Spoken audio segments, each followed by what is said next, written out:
আজকে সকালে ব্রেকফাস্টের জন্য মূলোর পরোটা বানাচ্ছি। এর আগেও যদিও আমি মূলোর পরোটা শেয়ার করেছি, তবে সেটা কিন্তু একদম ডিফারেন্ট ভাবে বানিয়েছিলাম। তবে আজকে আমি একদম অন্যরকম বানাচ্ছি। সকাল সকালেই আজকে বাজারে গিয়ে 1 কিলো মতন মূলো কিনে এনেছিলাম।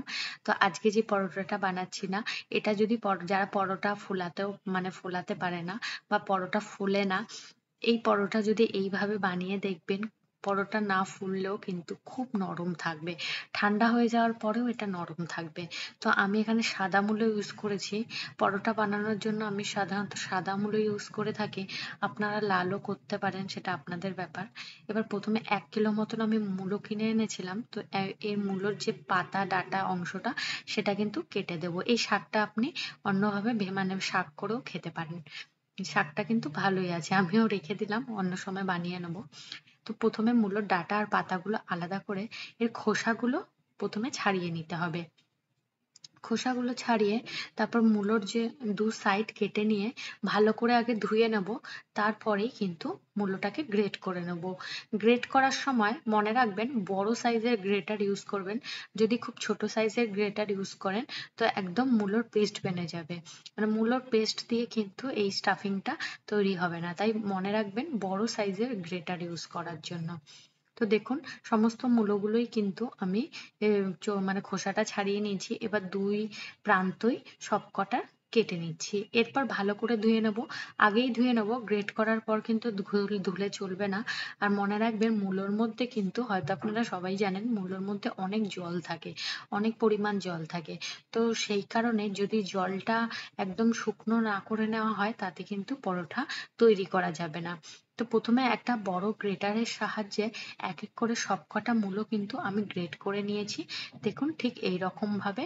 এবার এর মধ্যে 1 টিস্পুন মতন আমি নুন অ্যাড করছি। নুন দিয়ে সমস্ত মূলোটা, আমি কিন্তু এখানে 1 কিলো মতন মূলো নিয়েছি, ঠিক আছে? সেক্ষেত্রে আমি নুনটা 1 টিস্পুন দিয়েছি। আপনারা নুনটা কিন্তু বুঝে দেবেন, যদি কম মূলো ব্যবহার করেন সেক্ষেত্রে নুনটা কম দেবেন। এবার এটা ভালো করে মেখে 10 মিনিটের জন্য সাইডে রেখে দেবো। এখানে এবার পরোটার জন্য আটা মেখে নিচ্ছি।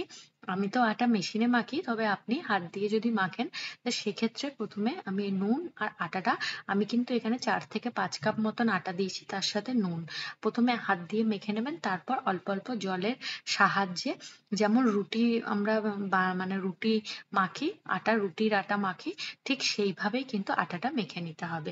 আমি মেশিনে মাখছি, তাই অল্প অল্প জল দিয়েই মেখে নেবো। মাখাটা হয়ে গেলে এর মধ্যে আমি 1 টিস্পুন মতো রিফাইন্ড অয়েল অ্যাড করব। এতে কি হয়, যেহেতু আমি মেশিনে মাখছি, তো একটুখানি অয়েল লাস্টে অ্যাড করলে না, সে রুটি হোক পরোটা হোক যেটাই বানাই, অনেকটা নরম হয়। তবে আমি রুটিতে তেলটা সাধারণত দিই না, পরোটা বানালে অবশ্যই দিই, এতে অনেকটা নরম হয় পরোটাগুলো। দেখুন, এর যে আটা মাখাটা কিন্তু একটু নরম রাখবেন। আবার এমন নরম রাখবেন না যাতে খুব বেশি গুঁড়ো আটা বেলার সময় প্রয়োজন হয়, তাতে কিন্তু ওপরটা অনেক সময় শক্ত হয়ে যায়। মিডিয়াম রাখতে হবে। এবার এটা ঢাকা দিয়ে না আমি 15 থেকে 20 মিনিটের জন্য রেখে দিচ্ছি। এবার মূলোটা যে আমি নুন দিয়ে মেখে রেখেছিলাম, এর মধ্যে কিন্তু প্রচুর পরিমাণে জল থাকবে, তাই দু হাতের সাহায্যে যতটা সম্ভব চিপে চিপে এই জলটা কিন্তু বার করে নিতে হবে।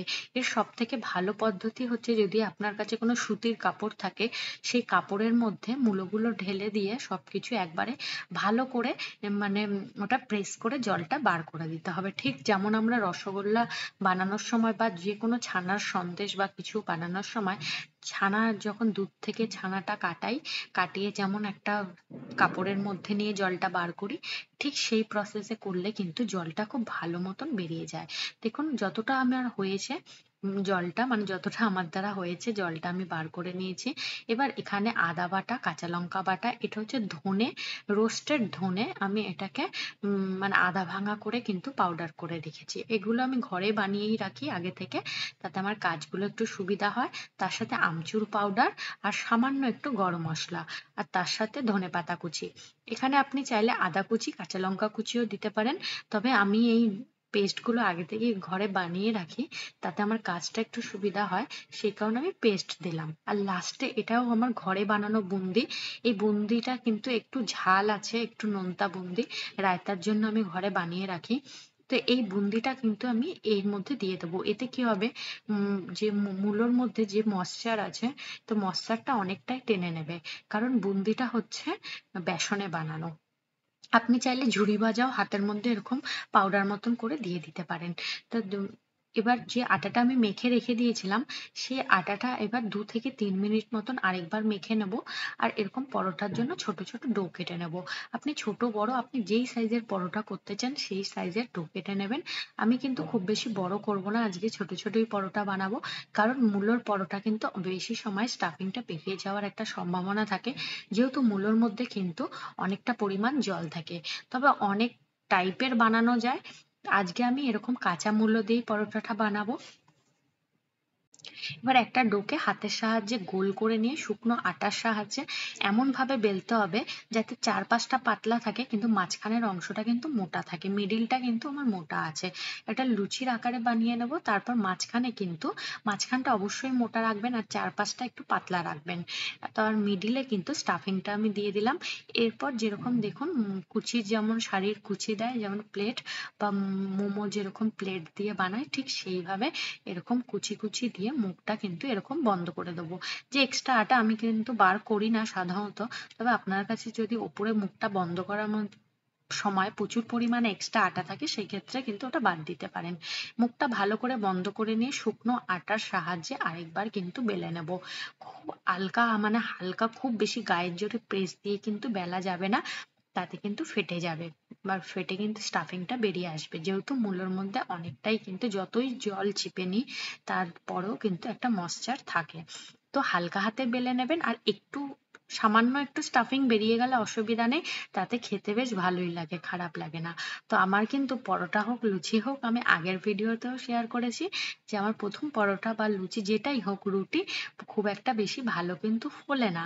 তবে এই পরোটাটা যদি নাও ফোলে তাও কোনো অসুবিধা নেই, কারণ খেতে তো দারুণ লাগে। আর না ফুললেও এটা কিন্তু নরম হয়, কারণ এই পরোটাটার প্রসেসটাই এমন। তো দেখুন দুপাশ ভালো করে আমি সেঁকে নিলাম, তারপর অল্প একটু রিফাইন্ড অয়েল দিয়ে ভালো করে দুপাশেই লাগিয়ে নিয়েছি। এবার পরোটাটা আমার বানানো হয়ে গেছে। এবার সেকেন্ড পরোটাটা বানিয়ে নিচ্ছি।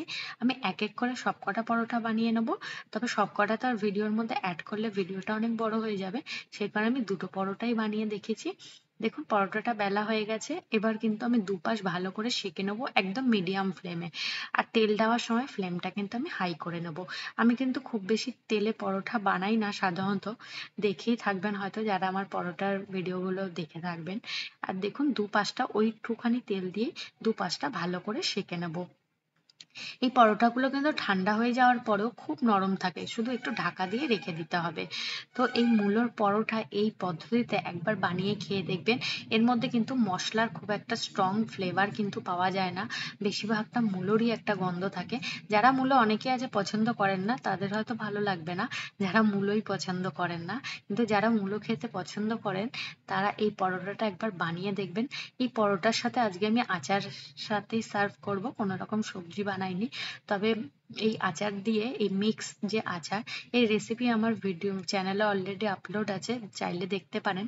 দেখুন পরোটাটা কতটা নরম হয়েছে, এখন তো অনেকটাই গরম। আপনারা এই রেসিপিটা ট্রাই করে দেখতে পারেন।